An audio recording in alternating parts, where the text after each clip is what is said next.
আসসালামু আলাইকুম। আজকে আপনাদের সাথে শেয়ার করব অসম্ভব মজাদার আলু পরোটার রেসিপি। আজকে আমি যেভাবে দেখাবো সেইভাবে যদি আপনারা হুবহু আমার রেসিপিটা ফলো এবং সকল টিপস অ্যান্ড ট্রিক্স ফলো করেন, তাহলে দেখবেন আপনারা পারফেক্ট আলু পরোটা তৈরি করতে পারবেন এবং দোকান থেকে আর কিনে খেতে হবে না। তাহলে কথা না বাড়িয়ে চলুন রেসিপিটা শুরু করা যাক। আশা করি রেসিপি শুরু থেকে শেষ পর্যন্ত আমার সাথেই থাকবেন। তো প্রথমে একটা মিক্সিং বোলে আমি এখানে 4 কাপ আটা নিয়ে নিচ্ছি। আপনারা চাইলে ময়দা ব্যবহার করতে পারেন, যেহেতু সবার বাসায় ময়দা থাকে না, এই জন্য আমি আটা দিয়েই করছি। আটা দিয়ে করলেও কিন্তু এটা একদম পারফেক্ট হবে। এরপর আমি এখানে দিয়ে দিচ্ছি হাফ চা চামচ লবণ। এরপর এখানে দিয়ে দিচ্ছি হাফ চা চামচ বেকিং সোডা। এখানে দিয়ে দিচ্ছি 1 চা চামচ চিনি। চিনি দিলে পরোটাটা একটু মিষ্টি মিষ্টি লাগে, একটু খেতে ভালো লাগে।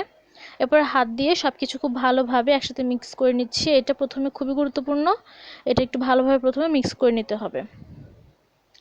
এখন আমি কুসুম গরম পানি দিয়ে দিচ্ছি এখানে। আর এখানে আমি 3 কাপ পরিমাণ পানি বয়েল করে নিয়েছিলাম। তো এখানে সেখান থেকে আমার 2 কাপ পানি লেগেছে। তো আমি একটু একটু করে পানি দিব আর ডোটাকে খুব ভালোভাবে ময়ান করে নিব। আর এখানে পানিটা একদম কুসুম গরম হতে হবে, যাতে করে আঙুল একটা যদি আমরা ডুবাই তাহলে সহ্য করতে পারবে তাপমাত্রাটা, এরকম হতে হবে। তো খুব ভালোভাবে আমার এখানে হয়ে গেছে ময়দাটা মাখা। আর এখানে আমার এই 1 কাপ পরিমাণ পানি বেঁচে গিয়েছে। তো এরপরে এখানে আমি খুব সুন্দরভাবে স্মুথ একটা ডো মেখে নিয়েছি। এটাকে এখন রেস্টে রেখে দিব। ততক্ষণে আমরা আলুর পুরটা রেডি করব। আজকে আমি আপনাদেরকে শুধুমাত্র একটি মশলা দিয়ে অসম্ভব মজার একটা আলুর পুর তৈরি করে দেখাবো। তো প্রথমে আমি এখানে দিয়ে দিয়েছি পেঁয়াজ, রসুন এবং কাঁচামরিচ কুচি। আমি এখানে রসুনটা কুচি করে দিয়েছি, আপনারা চাইলে রসুন বাটাটাও ব্যবহার করতে পারেন। তবে কুচি করে দিলে এটা যখন মুখে পড়বে তখন খুবই মজা লাগে। এরপর আমি এখানে খুব ভালোভাবে এগুলোকে একটু লালচে হওয়া পর্যন্ত ভেজে নিব, যতক্ষণ না এগুলো খুব ভালোভাবে সেদ্ধ হয়ে যাচ্ছে ততক্ষণ। এরপর যখন এগুলো এরকম ব্রাউন কালার হয়ে আসবে, এ পর্যায়ে আমি কিছুটা পানি দিয়ে দিব, যাতে করে মশলাটা যখন আমরা কষাবো তখন যেন মশলাটা পুড়ে না যায়। তো সামান্য পরিমাণে পানি দিয়ে আমি এগুলোকে একটু নেড়ে এখন এর মধ্যে আমি দিয়ে দিব 1 প্যাকেট ম্যাগি মশলা। জি হ্যাঁ, ম্যাগি মশলা। এই ম্যাগি মশলাটা যদি আপনি ব্যবহার করেন, আপনার আর বাড়তি কোনো মশলাই ব্যবহার করতে হবে না। শুধুমাত্র 1 প্যাকেট ম্যাগি মশলায় অসম্ভব মজার আলুর পুরটা তৈরি হবে। তো খুব ভালোভাবে ম্যাগি মশলার সাথে এটা আমি মিক্স করে নিচ্ছি পেঁয়াজ মরিচগুলো, আর ততক্ষণ ভুনে নিব যতক্ষণ এর মধ্যে থেকে কাঁচা গন্ধটা চলে যায়। স্বাদ মতো দিয়ে দিচ্ছি লবণ।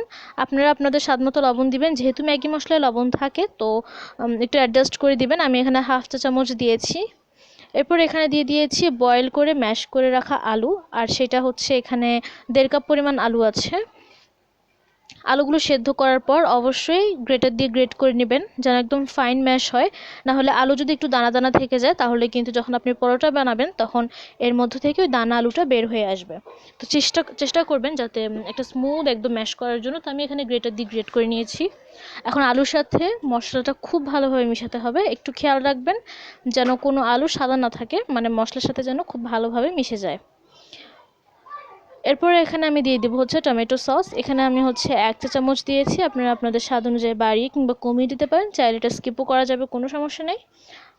আর যেহেতু এখানে আমি ম্যাগি মশলা ইউজ করেছি, অন্য কোনো মশলা ইউজ করার কোনো প্রয়োজন নেই। আমার পুরোটা রেডি হয়ে গেছে, ওটা একপাশে রেখে দেবো। এখন আটার কাছে চলে যাচ্ছি।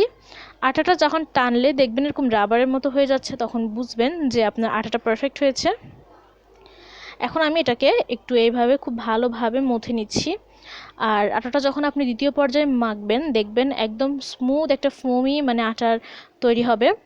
এখান থেকে আমি লেচি কেটে নিচ্ছি। এখানে আমার 11টা লেচি হয়েছে। আপনারা চাইলে এতে ছোট কিংবা বড় করতে পারেন, সে অনুযায়ী আপনাদের আরও কম বেশি হতে পারে।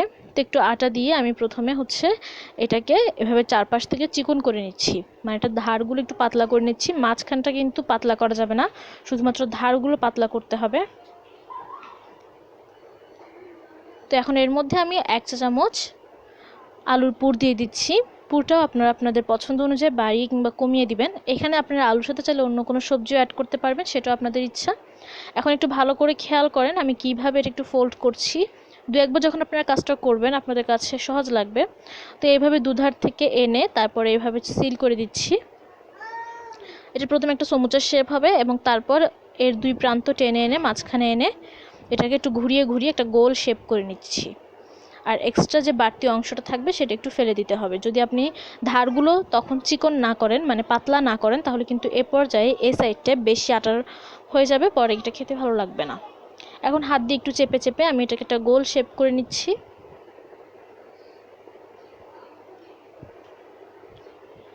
এখন আমি আপনাদের সুবিধার্থে আরও একটা করে দেখাচ্ছি। তো একইভাবে আমি হচ্ছে প্রথমে চারপাশ একটু পাতলা করে নিচ্ছি হাত দিয়ে চেপে চেপে। তারপর এখানে দিয়ে দিচ্ছি আলুর পুর। আগেই বলেছি পরিমাণটা আপনারা আপনাদের মতো করে অ্যাডজাস্ট করে দিবেন। এরপর দুই পাশ থেকে এভাবে টেনে এনে আমি মাঝখানে দিয়ে সিল করে দিচ্ছি। তারপর এটা সাইডগুলো ভালোভাবে চেপে তারপরে দুই পাশ ধরে মাঝখানে এনে এভাবে রাউন্ড একটা শেপ করে দিচ্ছি। আশা করি দেখে আপনারা হচ্ছে বুঝতে পারছেন, মানে এটা বলে আসলে বোঝানো সম্ভব না, দেখে এবং করতে করতে বুঝে যাবেন। তো বাড়তি অংশটুকু আমি এভাবে ঘুরিয়ে এটা ফেলে দিচ্ছি। আর এইখানে হচ্ছে আমার আরও একটা বল তৈরি হয়ে গেছে। বলগুলো খুবই ফোমি হয় আর খুব সুন্দর লাগে, মানে একটু ফুলকো ফুলকো হয় বলগুলো। এখন আমি আপনাদেরকে দুইভাবে বেলে দেখাবো। তো প্রথমটা হচ্ছে আমি আপনাদেরকে তেল দিয়ে বেলে দেখাবো। তো এই জন্য সামান্য পরিমাণে তেল নিয়ে আমি এটা একটু বেলে নিচ্ছি।